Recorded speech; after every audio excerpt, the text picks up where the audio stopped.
معزز سامعین، اگر آپ دعا نہیں کر رہے تو یقین جانیے کہ اللہ سبحانہ و تعالیٰ آپ سے ناراض ہے۔ جس سے اللہ سبحانہ و تعالیٰ ناراض ہوتا ہے، اللہ تعالیٰ اس کو اپنے آگے ہاتھ اٹھانے کی توفیق نہیں دیتا، محروم کر دیتا ہے۔ یہ اس کی ناراضگی کی علامات میں سے ہے۔ حدیث سماعت فرمائیے، نبی کریم صلی اللہ علیہ وسلم نے ارشاد فرمایا، سنن ترمذی میں بھی حدیث ہے اور سنن ابن ماجہ میں بھی ہے۔ آپ صلی اللہ علیہ وسلم نے فرمایا کہ من لم يدع اللہ غضب علیہ، جو شخص اللہ سبحانہ و تعالیٰ سے سوال نہیں کرتا، اللہ سبحانہ و تعالیٰ اس سے ناراض ہوتا ہے، اس پر غضبناک ہوتا ہے۔ والعیاذ باللہ من ذالک۔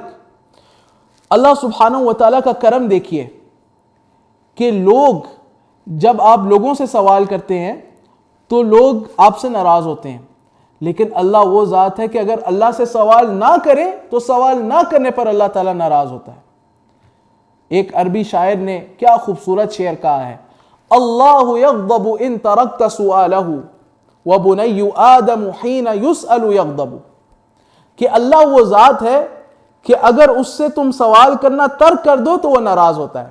اور ابن آدم کی مثال یہ ہے، آدم علیہ السلام کی جو اولاد ہے انسان، ان کی مثال یہ ہے یا ان کی حالت یہ ہے کہ ان سے تم سوال کرتے ہو، مانگتے ہو کوئی چیز تو یہ تم سے ناراض ہوتے ہیں۔